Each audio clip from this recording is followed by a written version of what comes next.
Every culture has its ghost stories. But in South Texas, along the muddy banks of the Rio Grande, down the long dark stretch of Military Road, through the colonias and border towns where the river bends and the lights of civilization fade, there is one story that every child already knows before they are old enough to understand it. Their grandmothers told them. Their mothers told them. And always, always, in the same hushed voice. Don't go near the water at night. Don't wander after dark, or La Llorona will find you.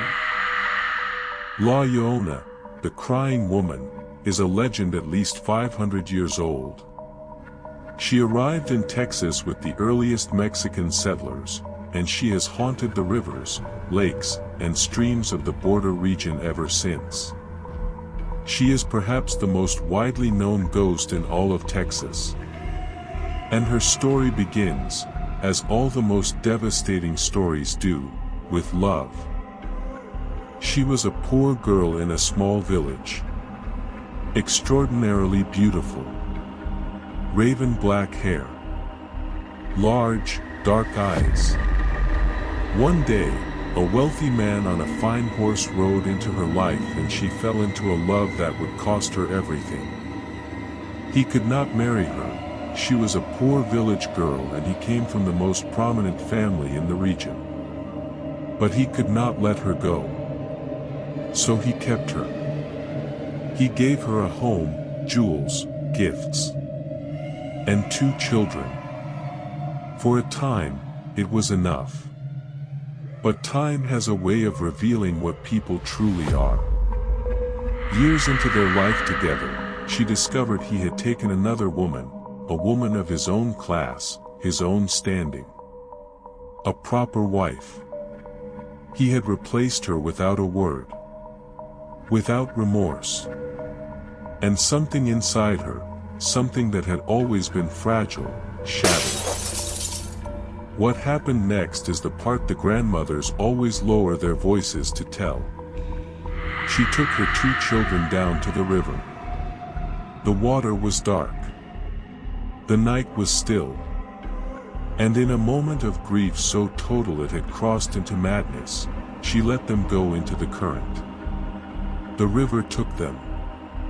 And the moment it did, she understood what she had done. She screamed. She reached. She ran along the banks calling their names until her voice gave out and her legs gave out and the night swallowed her whole. Some say she stabbed herself at the river's edge. Others say a mob dragged her to the water and threw her in. But both versions end the same way, with Maria becoming something she was never meant to be. When she arrived at the gates of the afterlife, she was told, "You cannot rest until they are found." And so La Llorona wanders. Along streams. Along rivers. In the dark. Forever weeping. Forever searching. Crying out into the night.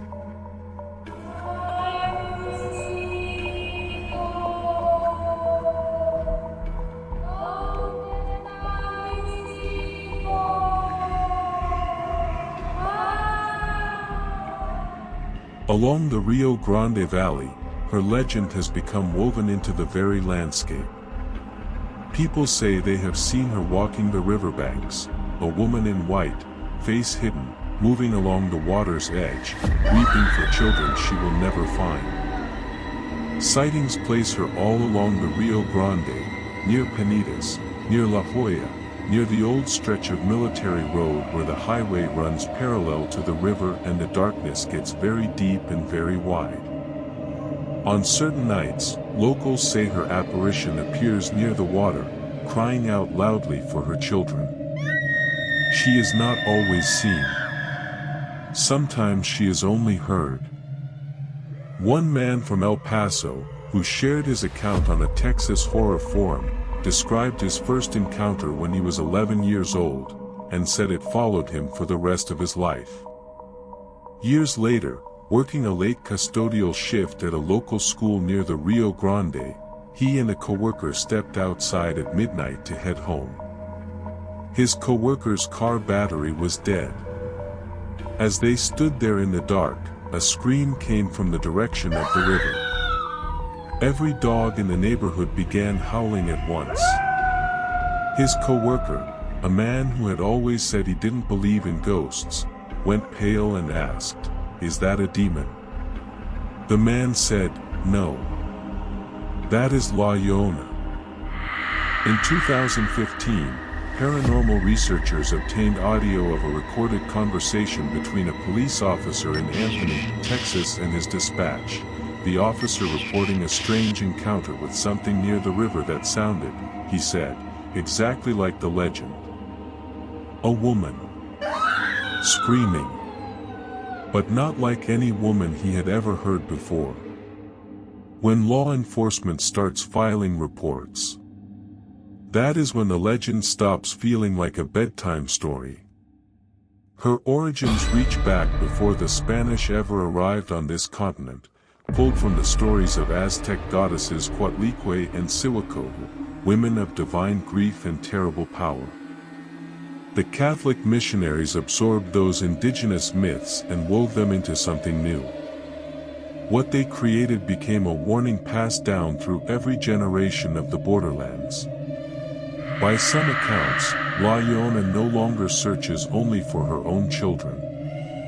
She searches for any child. Any soul foolish enough to wander too close to the water after dark. Some witnesses describe her with no face at all, just the white dress, the dark hair, and the hollow where features should be. Floating along the canal banks of the lower valley, screaming in sounds that split the night open. She does not chase. She calls.